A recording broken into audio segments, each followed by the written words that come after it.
You are watching the press preview, a first look at the front pages as they arrive. In the next half an hour, we'll be taking a look at what's making the headlines with these two, the consultant editor of the Daily Mail, Andrew Pearce, and the associate editor of the Daily Mirror, Kevin Maguire. But let's take a quick look at a couple of the front pages before all of that, starting with the Metro carrying the findings of a report which alleges that at the start of the pandemic, more than £3.7 billion in taxpayer-funded contracts for PPE were handed out to companies led by close allies of Conservative politicians. The Express hears that no COVID cases have resulted from a trial event at the World Snooker Championships in Sheffield, which played host to a capacity crowd.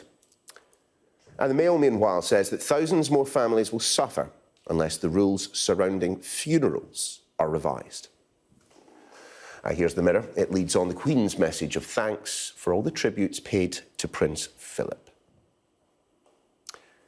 The Italian Prime Minister Mario Draghi is poised to accept a €221 million grant from the EU's Pandemic Recovery Fund, according to the FT. The Telegraph spies a story about MI5 joining social media in an effort to be more open. And the Star, well, it's carrying a story about Marmite, as opinions are likely to be split over a shortage of the absolutely wonderful foodstuff. And from Marmite to Andrew Pearce and Kevin Maguire, I'm sure our audiences have a view on both of you. Gentlemen, it's lovely to see you this evening. And we will start straight away with, well, the story of the past couple of days, really, the Super League and that early bath in the front of the FT. Who wants to kick off today? Yeah, Neil, early bath for the Super League, that's probably as racy a headline as you'll get in the Financial Times. But of course, they cover it because of the business side.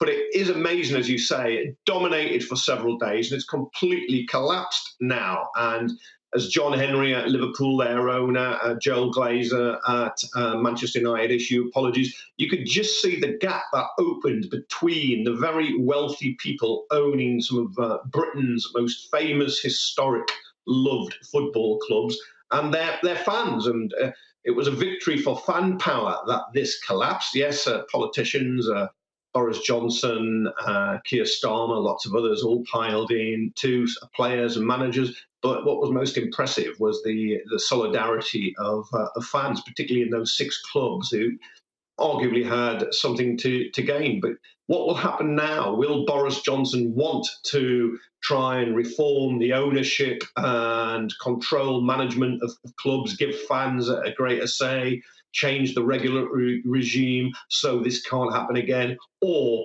will the old Etonian rugby man just go back doing what he normally does, which is signalling without acting? I fear it's going to be the latter, and he's going to miss a golden opportunity to put fan power in place all of the time. But Andrew, the grovelling apologies from the owners, the tanking share price, the overwhelming flow of negative press that these individuals have got. Am I daft, or am I missing something? Or does it turn out that billionaires might not be quite as good at business as we all thought? Yeah, maybe that's a very good point, Neil. Weasel words from that ridiculous man who owns Liverpool Football Club. No comprehension of the fans, no comprehension of the history of Liverpool Football Club. I think I know nothing about football, as you know, but I think I even know more about the COP and Liverpool than that stupid American who owns Liverpool Football Club. Weasel words. They're only apologising because they've been caught out. It's going to be interesting to see, isn't it, if fans stay away when the crowds are allowed back, if they stop buying the overpriced football shirts that these wretched clubs bring out every year, and how they rip people off with all the merchandise. I think it's been a real wake-up call for Premier League football. And actually, as for the Prime Minister, the one who's not, we know he's not a football fan, but I think he got stuck into this very well right at the very beginning. He was onto it straight away on Sunday, put out a statement condemning it, and I think that made a big difference that the Cabinet, the Culture Secretary, Oliver Dowden, got stuck into, and they realised very quickly, these football owners, that they were onto a losing wicket, if I can mix the metaphor there. I don't know if the Prime Minister is going to get stuck into the ownership of clubs. It's difficult, isn't it? But I think it would be a very popular thing for him to do, and I think he's done his popularity no harm at all in some of those Red Wall seats with his sterling defence of Premier League football. Kevin, let's go to the front of the Daily Telegraph. And the Prime Minister's, admittedly, on this story as well, was very quick out of the blocks to say, as regards those text messages from James Dyson, that he's got nothing to apologise for and he stands by it all. But an interesting development in the Telegraph story. Yeah, they say that James Dyson has moved his main address to the UK. He went to Singapore 2 years ago. But now he's got an address and company records in the UK. Reading this piece, I'm not quite clear that he pays tax in the UK. Maybe he does, maybe he doesn't, because if you abroad, you can still spend quite a few days in the UK. But it was controversial, given that he backed Brexit in particular, when he then moved his HQ to Asia. But certainly the leak of those text messages and how they came out, I'm sure there's a story in there. But it did show a certain coziness between Boris Johnson and James Dyson, which, let's face it, if you're an NHS worker only getting 1%, or you're a teacher, a police officer, or a soldier getting 0% to cut your living standards, you haven't got access to the Prime Minister like that. You haven't got his private number to lobby. Dyson provided no ventilators in the end, and that talk of fixing tax, if it was for Dyson's company or Dyson's workers, the very fact that all of a sudden costs were the foremost of Dyson's mind in a pandemic doesn't make a swashbuckling intervention look as noble as it might have appeared a year ago, and it drags the Prime Minister into what is becoming a pretty wide sleaze, a sort of chauncey, back-scratching friendship. And I can see Tory boy just about. It's pathetic. It's pathetic. I always like to see it. I'd like the blue touch paper and stand well back. There you go. It's pathetic. It's pathetic of Maguire to go down that route. And the leader of the opposition should just grow up. It's entirely proper for one of our most famous successful entrepreneurs to text a Prime Minister to say, if his staff come back to Britain to assist in the great project to get all those ventilators made. The ventilator challenge, described as one of the greatest procurement programmes by a Labour-controlled committee of MPs. It's entirely right for him to lobby the Prime Minister or somebody in government to say they shouldn't have to pay tax twice. Others might suggest that the billionaire James Dyson might have been able to stick his own hands in his own pockets. Well, hang on, Neil. He was £20,000 out of pocket on this whole project anyway, but all the changes were put to Parliament and they applied to doctors and engineers coming back to Britain to help out with COVID, and it was for a 3-month period. Entirely plausible. There's nothing sleazy about it. Dyson Meg got no personal benefit out of it, and I think it's pretty desperate stuff for Starmer, whose poll ratings are tanking so badly that if he thinks this is going to stick, people will see this was an effort by a businessman to try and build ventilators, which we badly needed, and the Prime Minister was trying to support that. And I think that's a noble thing for both of them to be doing. Let's see if we can get, sorry, I just want to squeeze in one more story, Kevin, before we get to the break. I want to see if we can get a rare moment of accord between the two of you. At the front page of The Sun, Europe, we could all be heading there on our holidays very, very soon.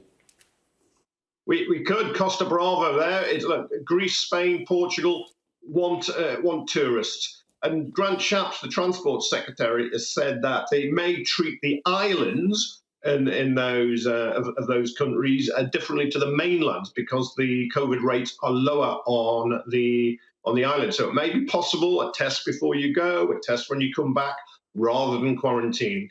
We'll find out shortly, because I think it's May 17. Holidays are to become legal again. Absolutely incredible that they're illegal at the moment. I think a lot of people want to get away.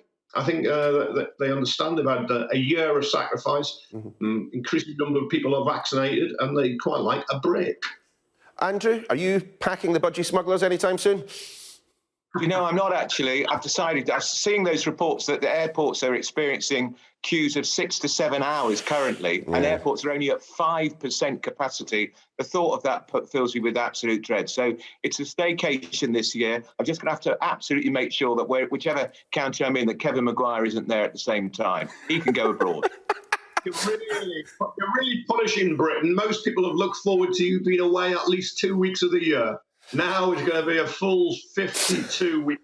the summer a lot longer and glummer than it would have been otherwise by staying. Right, chaps, you pause there. We'll talk to you in a second. Coming up after the break, you're either going to love this story or you will hate it. We'll be discussing an apparent shortage of Marmite after the break. All the big stories here on Sky News.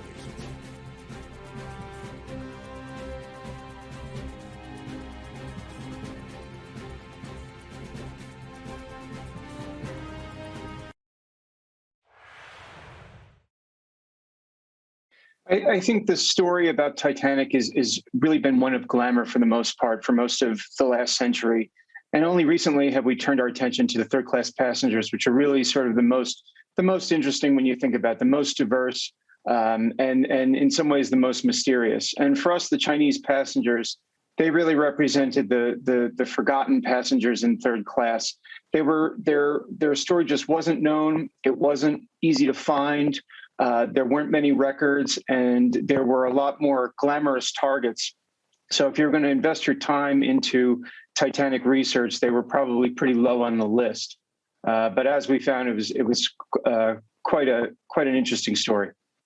They were really the easiest to blame. They were the most foreign of all of Titanic's foreign passengers.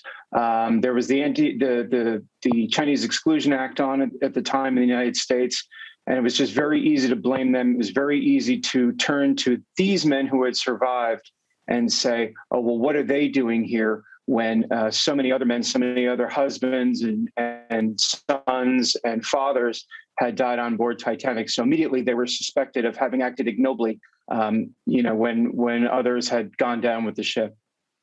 More than anything, it was a reaction of surprise because they really didn't know very much. Their ancestors had not shared very much with them at all because it was a shameful experience for them, because they were vilified afterwards. They were not quick to share any details about it. And in fact, in the case of one survivor, the one whose story we were able to tell most completely, he didn't even know his father had been on Titanic until well after he died. So it was definitely a voyage of discovery, not only for us, but for them as well. Everyone can find something that they want to, they can find themselves in the Titanic story. If you're wealthy, you can find yourself in there. If you feel like you would act nobly on the night, that you would give way on the night, you can find yourself there. If you think you would have been an immigrant and down in third class, you can find yourself there as well. And now we're just very pleased that so many fans of the film and so many fans of the story in China can find themselves in it now.